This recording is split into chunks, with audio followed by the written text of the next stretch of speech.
Hello, everybody, and welcome to... Hi. Shoot, what episode is this? 15. 15? Hello, everybody, and welcome to episode 15 of Cool Down Timer. I am one of your hosts, Neefu, and with me today I am joined by Zingallsartman. I'm here against my will. And from the frozen wastelands of Alaska, Mr. H. But what is this? Mr. H is evolving. Oh, dear. I'm not supporting this. I don't know how the song ends. No, Mr. H has evolved into Mark Hamilton. Yeah, that's my name. Mr. H I'm like decided these oddballs. I really don't care if you know my real name because that's what all my stuff is under. What? Why are we using pseudonyms? Oh, I'm just using it because I want to build Fair my enough. stuff under that name. In that case, I'm going to go by real name. Norman Bouchard. Not really. Where'd you even get that name? I have no clue. Machard? Yes. But it's a good name. Excuse Okay. me, Monsieur Machard. So first of all, we wanted to actually readdress last week's question from Zach because we didn't actually answer it as I kind of realized as Zam and I were doing the Proteus video, which is now available on www.youtube.com/cooldownttimerpodcast. Check it out. So we actually need to answer the question. What do we actually consider to be a game versus a video game? I don't know. I don't know. Like, for me, honestly, and I know... does it matter? And that's the other thing. For you really like, as far as I can tell, to have your specifically placed titles. Like, this is I like my titles. this is this, and this is this. For me, I'm like, I don't care. I mean, inside of video games, they have, the things that I like, the things that I dislike. But I don't care what we call it, and I don't care that there's that argument. That's the thing. If people were to just simply accept the fact that this is the name that has been given to this medium that has since evolved from that, Right. then that would be okay and fine and dandy. Mm-hmm. But people are all caught up in, it's a game, right? But it's not a game because they're more, they talk and it's a talking simulator or a walking simulator. That's not a game. That's not challenging. Well, screw. No offense to those people, but screw those people for thinking that, because those can actually be pretty enjoyable. Oh, yeah. But and the thing, I don't know. Mark. It's gonna be weird. We'll call you Mr. Hamilton. And Mr. Hamilton was my dad. Actually, that's what I called your dad for. Just don't call me late to dinner. Because I'm hungry. And I'll eat anything. But as for games, I think for me it's about interactivity. It is a interactive entertainment experience. It's kind of a broad that's one of the names definition, that has been thrown that around. probably includes a few things that aren't traditionally games, but I like to cast the net broad. Like, I was thinking maybe interactive entertainment with a win state, but that leaves out Minecraft. Well, unless you count the Ender Dragon, but I think that's superfluous. Speaking of which, I saw... This really offended me today. I saw a trailer for Minecraft for 360, wasn't it? Yeah. For Xbox 360, and it was like, go fight these guys and gather ender pearls. And it shows these people like fighting the endermen or whatever and getting the ender pearls, and they're like, hunt and find the ender fortress. And they show them like hunting down and finding where the ender fortress is, and they're like, dig down, and they have this big dungeon, and then at the very end they go in and they fight the ender dragon, and they're like, as you do. They're like, Minecraft. And I'm like, because that's all you do in Minecraft. They broke one block, and it was a dirt block to get to the Ender Fortress. That's not what Minecraft is about at all. And if it was, I probably wouldn't like it because of the way it looks. Like, I mean, it'd be one thing to play a game like that. If you play a game like that, you're going to want, honestly, a better mechanic for fighting than swinging your... I love Minecraft. That's why I don't include a win state as part of the definition, because if you need a win state for it to be a game, that's saying Minecraft wasn't a game until the Ender Dragon showed up, and that's just ridiculous. Well, and also, if there has to be a win state for it to be a game, that counts out like every MMO, which really does kind of classify as that more stereotypical game. Yeah, I guess someone could argue that every challenge time you complete a quest, you're winning at something, but yeah, it's a slippery thing. So I'll tell you one thing: when I'm in Minecraft and I build a freaking castle and I sit back and look at it, I am in a win state. And you've seen my castles. Zam gets really into his castles. So, yeah, I don't know. So it's about the Son of a- interactivity for me. Well, yeah, and then it kind of goes back to the definition thing where, I have a dream that someday on video games will be. Did you know that Martin Luther King Jr. and Anne Frank were born in the same year? No. Big year.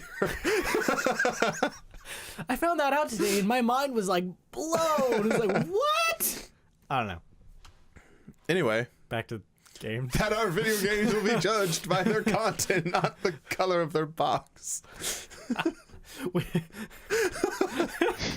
My games will be judged not by the size of the impressiveness of their graphics, but by the content of their mechanics and story. Or.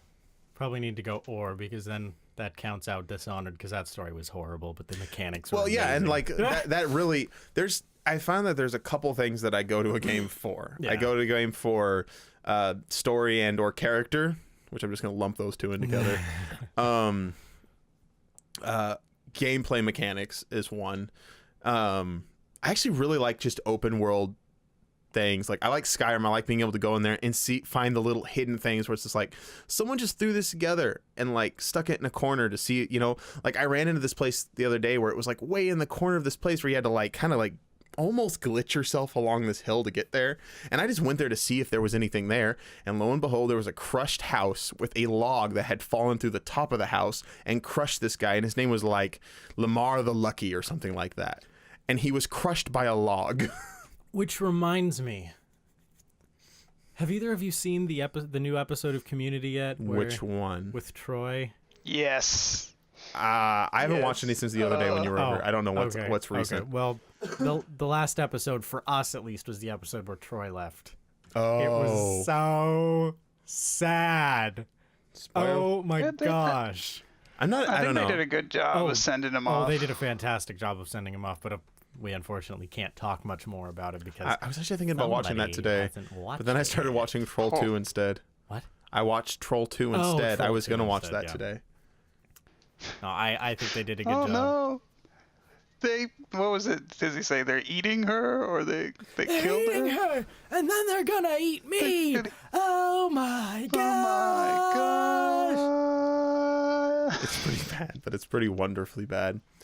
I also watched Do you the know cinemas. that movie? The director for that movie did not speak English. Oh my. He was an Italian director, didn't speak a word of English. I heard that explains a lot. Which explains a lot of the direction. I heard a recent interview with him though, and he's just like, people don't understand. They don't understand the art and stuff, and I'm like, You don't understand. I just kind of slowly back away, hold my hands up, and just walk away. I think we've adequately readdressed that question to. That or we just glazed over it again. over But it you know again. what? We've spent enough time on your freaking question. Thank you for your question. We love Zach. you. So, a couple weeks back, we also talked about book to movie adaptations. Mark and I were talking this week about a manga series that we had watched the anime adaptation of, and then I had gone back. and read the manga. Okay. You can't say manga and then say anime.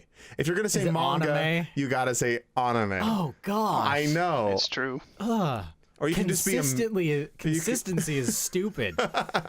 Okay, I'm going full American. Manga. You know what's funny? Wait, before we dive into this, you just reminded me. Isn't it funny when you know the proper term for something, but you're talking to someone and you have no idea if they know or not, and you don't want to confuse them, so you use the incorrect version, and then they correct you? There was a time when Zam and I were in Barnes and Noble and we were in the manga section. I remember this. And Zam said something about, like, look at all the One Piece. And I was like, oh, yeah, look at all the One Piece. And I was, like, really emphasizing the fact that I was saying the One Piece, not the issues of, or the books of One Piece or whatever. And this kid who was sitting there, he just looks at me. He's like, it's just One Piece. And then he just storms off. He's like, oh, and he walked away, okay. and we just cracked up. We were like practically rolling on the floor in the middle of Barnes and Noble. This kid was such a nerd, like in the worst possible way. That's great. It was just the other day I was trying to get a graphic novel I was such a troll at the that local day. library, and I couldn't find it. So I went to talk to the librarian, and I said, it's a comic book. And they said, a graphic novel? Yes. That's yes. That's what it No, is. I grew up, saying manga and anime, and then I found out that it's technically pronounced manga and anime. And I'm like, well, screw you guys, because here it's manga and anime. So that's the way I say I it. realized this week that I think Irish accents are one of the most sexy things on this planet. I Really? love the Irish accent. Irish? Oh my gosh. Really? Yes. I would never have guessed. I'm not actually a huge accent fan on like people, like as There far was, I watched Orphan Black this week, which is a crazy interesting show that I definitely recommend watching. There was a character in it who is played by Maria Doyle Kennedy, I believe her name is. But her accent was just amazing. apparently it was amazing enough for you to remember the name. I love Irish accents, and for no other reason than just cause lesser extent Scottish accents. I don't know. Those accents are just good. Weird. Fair enough. No, yeah. I used to really enjoy every time we had like a couple. It was usually a couple from. We had people from Ireland and Scotland and Britain and Germany and friggin' that other place that we throw people that they used to down under. Good Lord, Australia. Jeez. Anyway, and they would show up and they would talk to us and stuff. Where? At my job. At work. The farm. At the farm, right. yeah. And it was just so much fun to listen to these people that were just really honestly from there, and they weren't faking it or anything. And it was just entertaining. Yeah. Australians were really fun. So back to mangas and animes and mangas and animes and mangas and Mongoonies. Let's just say Japanese cartooning. And adaptations and adaptations. And potatoes and potatoes. Strafe behind the debris. I still say that to this day. Oh, I yeah. remember that day Wait a minute. perfectly. Mark, do you want to tell the story? I only remember the end. How did it start? How did we start talking? Do you remember the story? Yeah, the word strafe. Well, I thought that it was strafe. He used to, Neefu used to say strafe as strafe. And Neefu had only ever seen it written, I believe. Yeah. and you and I think I don't remember. It was probably me originally making fun of you, and then I was like, it's not strafe. And then Mark, I keep trying to call you Mr. H. Mark says, "Say it, Mark. Say it." I said, strafe behind the debris. And I don't know. It was just a fun little moment as kids. But then again, It's like debris. It's debris is spelled like it'd be Though debris. that one's pretty bad. I mean, freaking English language every once in a while. No, and the other thing is, like, when I've got friends who have really elaborately spelled names that are pronounced really dumb, and I would do what I thought would be, like, oh yeah, the proper pronunciation would have to be this really elaborate pronunciation. I was like, tell them, and they're like, no. Timothy. Aaron. Present. Like in the description or whatever. Yeah. So, right, back to Hellsing. Did I actually name what it was about yet? I don't It's think about You just Hellsing. did. So, You just did. growing up, Mark, Zam, and I had watched the original anime adaptation of Hellsing, and we're like, oh, this is pretty cool. It's, dark and kind of slow-paced, character-driven piece. And I recently was like, oh, I wonder what the actual manga that it's manga. That actually, okay, Mongoony? manga and anime really bug me. I think I'm going to say Mongoony now. It's also your catchphrase. Mongoonies, everybody. The source material. You want to know the source material? Thank you, Mark. So I was like, I wonder what the source material is like. So I started reading through it. It is atrocious. Really? It is so bad. Like, What it is stupid. It's big and dumb. it is so dumb. I've never read it. Okay, let me explain some of this. Just background for our listeners. In the anime, the original anime, there's a new one now that's much closer to the source material. But in the original, it's about this vampire who's been around for ages and helps humans kill other vampires. And at the beginning of the series, this woman who's on this police force becomes a vampire, and most of the series is about her trying to figure out, oh, I'm a vampire now. Oh, What's my I'm so place in the world? conflicted. Oh, what does this mean? That kind of stuff. In the manga, when she becomes a vampire, we get one panel basically of her going, "Oh no, okay, I'm cool with this now." Yeah, I don't know. And then, spoiler alert, but like the conclusion of the source material, Mangoonie. The source Mangoonie. Mangoonie sounds like an Italian, like... Mangoonie. It's a Mangoonie with some pezzettini. What's the pepperoni on the Mangoonie? Like part of the main conclusion of the story has these Nazis invading London with zombies, and Alucard, who's the main vampire guy, he kills all the zombies, and so but then he also gets killed. The Nazi zombies. But he's a vampire, and so he's immortal. And so in his process of rebuilding himself, he absorbs all the blood and, the life force and whatnot of all the people that are nearby, or that are in London. I mean, the whole city was filled with dead people. And you find out that within those people was this guy who was a cat who, well, you had known him from before, but they try to play the whole Schrodinger's cat thing, where it's a thought experiment where if there's a cat in a box, it's both dead and alive until you open the box, and that thing. They use that to kill Alucard because because he absorbs the cat guy. He is both dead and alive, and it is dumb. Control Alt Delete. It's just dumb, and the whole thing is super ultra violent with the slightest excuse for it. It's bad. It's shallow. Like Bioshock Infinite. Actually, I love Bioshock Infinite. Hey, Mark, you've been playing Bioshock Infinite lately. Yeah, I finished it recently. What are your thoughts on it? Oh, okay. So we can talk. We're gonna spoiler talk about Bioshock Infinite ending. Sure. Okay. Sweet. We'll just have a time link in the description. The next chunk is a spoilerific discussion about Bioshock Infinite. So if you haven't played it yet, you are not allowed to finish this episode until you have played this, because this is an ending that you need to experience. You need to just... It's like $30 on Steam now. We don't need to preach at It's a good game. Anyway, let's move on. Skip ahead. Don't listen. All right, so tell us your thoughts, Mark. Gosh, it's weird saying your name. I keep like name. Normally, yeah. Well, there's two big things I think most people talk about with this game. One of them's obviously the ending, and the other one is the incongruity of the violence compared to the story. Like how the violence just kind of comes out of... It's rather sudden and graphic, and you start thinking, wow, I'm killing a lot of people here. Has he heard...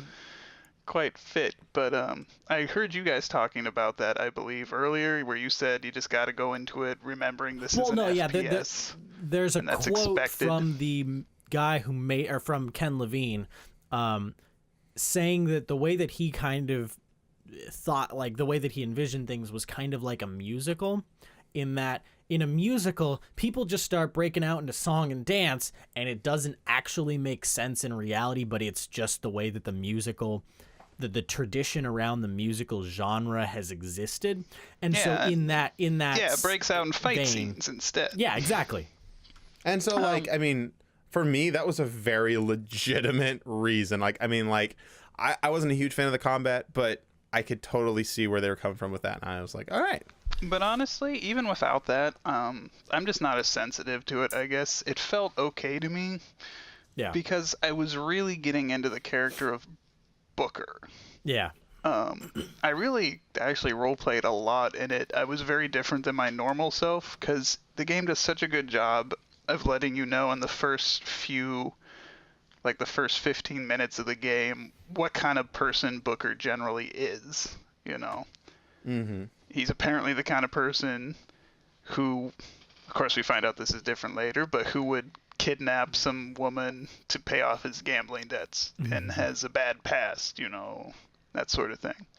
So when he started killing people, I'm like, oh okay. yeah, he is it is kidnapping. He's yeah, that's the whole premise. Bring us the girl and wipe away the debt. I don't know. Maybe it's just because of the way that I had not spent the extra time thinking about it, but I was like, oh, I'm framing it in my mind. I'm the heroic rescuer. I'm the good guy. I'm the knight in shining armor. I'm not kidnapping anybody. Yeah, and I didn't frame it that way at all. I'm like, oh, okay, I'm playing a guy who's coming to kidnap a girl to give them to unknown people to pay off gambling debts. Okay, that's the kind of person I am.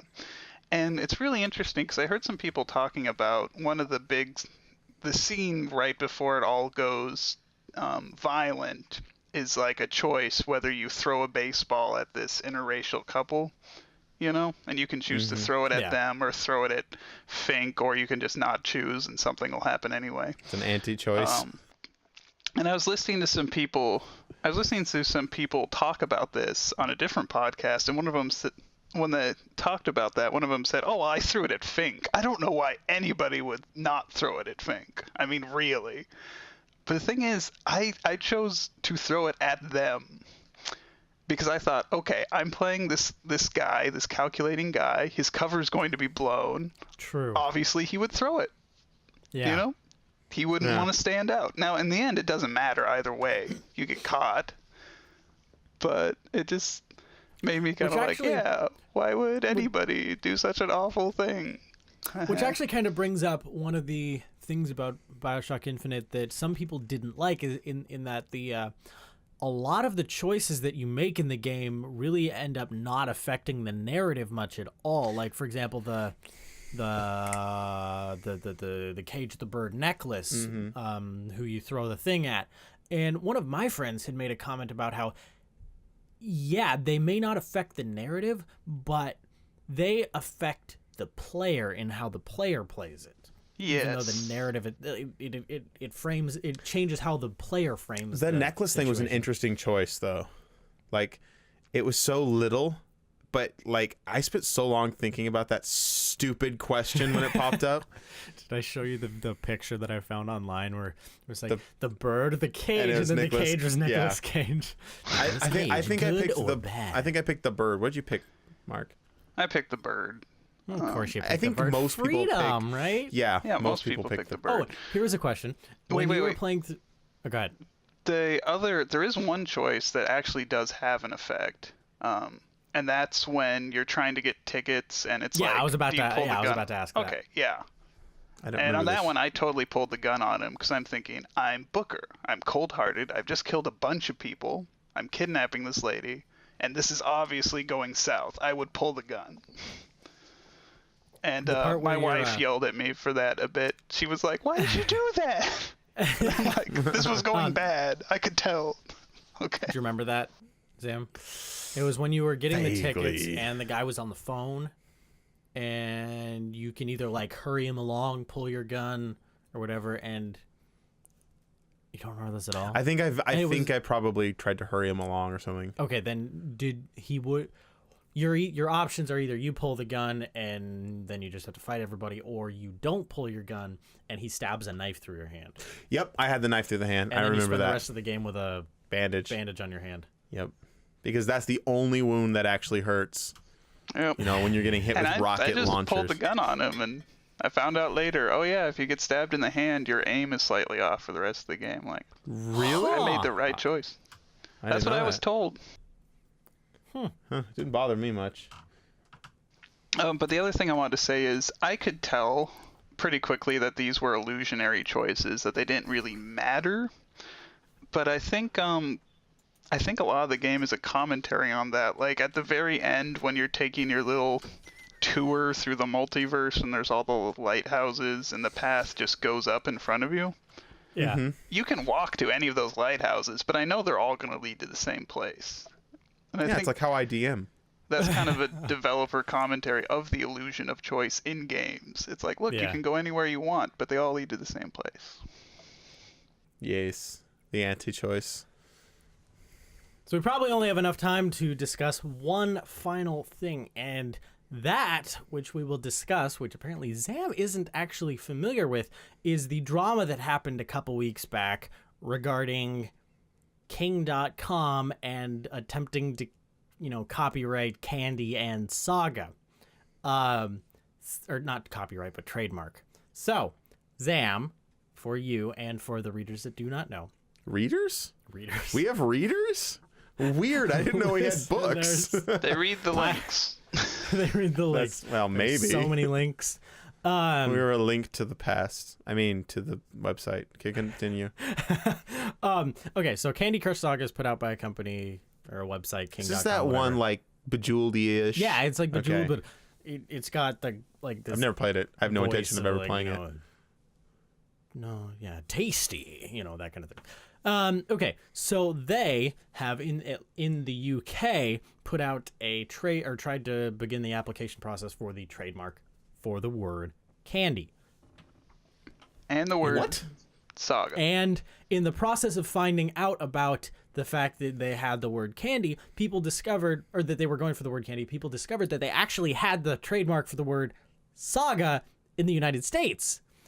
And they are in the process of suing the Banner Saga, which is a game about Vikings. It's with XCOM, Right. type stuff, and Saga, a word referring to a Viking story. I don't know. It's just another example of how screwed up modern IP Wow. law is right now, because How can you copyright a word like that? not copyright, though? trademark. Oh, trademarked. Sorry. Arguably, same- you can't, but you'd have to fight it out in court. It's which the is same thing that expensive. happened a couple years back with Mojang and Bethesda With over Scrolls. Yeah. And what King is saying is that it's saying that if we don't use our ability to try to defend our copyright or our trademark now, even if we don't believe that the trademark is being infringed upon, we won't be able to do anything about it later when there's a legitimate situation. And that's just the way that stupid trademark law works in the United States. Well, there's definitely some truth to that, but I kind of think that's them trying to cover themselves PR-wise. I because absolutely agree. They are suing the Banner Saga, and in the suit Yeah. it says you are infringing. Your game was obviously meant to be tied into our Saga word. I think it's stupid. That And is stupid. I don't get irritated enough to do some that makes me I don't know, just burning up inside. Just makes me want to do something. Every time I hear the word "every pony," I get that feeling. Just so you know. I don't know. I was irritated when I That's read really about frustrating. What makes it worse is that the Banner Saga actually applied for a trademark for the Banner Saga before Candy Crush Saga trademark was applied for. But And I know the that Candy they Crush were- Saga got through first. I know that they were saying that they're going to do a sequel and they're still going to name it the Banner Saga, regardless of what goes on. Screw you guys. Well, and again, it's only like what 4, 5, 6 guys. It's like a small development team versus a miniature Zynga. Yeah. The game itself looks pretty awesome. The Banner the Saga or trailers- Candy Crush? Banner Saga. From the Okay. trailers, it kind of looked like a sort of Fire Emblem-y type game, but Yeah, not no, Japanese. I have absolutely every Everyone go intention of support getting Banner it during, Saga. next Steam sale because discounts. Support them Yeah. a little bit. On the wish list. They should do another No, actually, Kickstarter to raise legal fees. They've actually done Or we can do a interviews Kickstarter to kick with the other people. Anyway. indie developers about how much, whether or not Steam sales are detrimental to their business, and they've actually they will laugh at the people doing the interview because they will make more money in those couple days that they're on sale because of the added interest in it than in the period of time that it was just another game. Oh, on there's Steam. definitely been 100 times where I'm like, oh, well, I'll play this for that much money. Yeah, it's a great Exactly, model. the barrier of People entry. who are willing to pay full price for it, pay for it right away. And and then you capture the people who aren't willing to pay full price during the sale. Yeah, it's an awesome. It's very clever. And what's awesome, what's really awesome about it, and I talk about this in the video series that I'm working really hard to actually get out about video game generalizations and misconceptions, is that the Steam sales make it so easy to, like, without a huge financial investment, to try different games that you never would have touched before. And that's wonderful. Yeah. Yeah.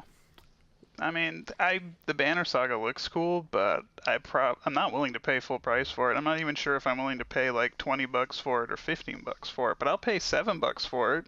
You know. Yeah. Just wait until this summer. Like we've Mr. Mark. Gosh, I don't have to call him Mr. H anymore. We recently started playing Sanctum together, and It's on sale. well, he got it on sale. I got it through my Humble Bundle. brother gave it to me like a couple years ago. Oh, as really? a gift, and I But never I mean, still, it's played one of it. those things where it's like, for me, I would have never found that game if it wasn't super cheap, and I was having a blast. Yeah. Yeah, it's a lot of fun. So were my enemies. By the way, Zam, you should check out Yes? the trailers for the Banner Saga. The cutscenes look like a Don Bluth film. It is amazing. Oh gosh, They're really cool. that's awesome. And on that wonderfully hopeful note about video games as an awesome media, wow, this is a really, well, I guess it wasn't entirely video game centric. We meandered a bit. Next week we'll talk about better things like beer That and kobolds. I promise we will talk about beer and kobolds. With that, we will conclude the episode. I am Neefu. This one is Zam, and That one is up in the frozen wastelands of Alaska. We've got Mark. Warmer than Wisconsin. Oh, it's true. What? Really? At the moment. Holy! Polar vortex, man. One of my buddies just moved to Wisconsin. It's getting really nice up here in Washington. Speaking of which, go Seahawks. Yeah. Hopefully. Well, okay. When Well, this will be out by then. this actually, I think, will come Will out come out Super Bowl Sunday, probably. the day before the Super Bowl. Go Seahawks! Yes. Go Hawks. Okay. Yeah, you can find me online on Facebook and Twitter at Straight Up Neefu, on YouTube at Neefu. You can find Zam here at Zingallsartman on both Facebook and Twitter. And then Mark, you can find at thepagenebula.wordpress.com. And you can find the podcast either on... If they're listening to this, Yeah, I know. probably found it. You've found it. You can find it on cooldownttimer.com, iTunes, Stitcher, and on youtube.com/cooldownttimer podcast, where Zingallsartman and I have been working on a couple gameplay videos that we've been putting out. We're working on a playthrough of Amnesia, which started this last week, so it'll be those videos, fun time. good eating. Good eating. Check them out. And then, oh yeah, email address. Contact us at cooldownttimer.com. Question of the week. Did we actually talk about something worth? Beer or kobolds? What's a kobold? That answer will come next week. Thanks for listening, guys. See you next week.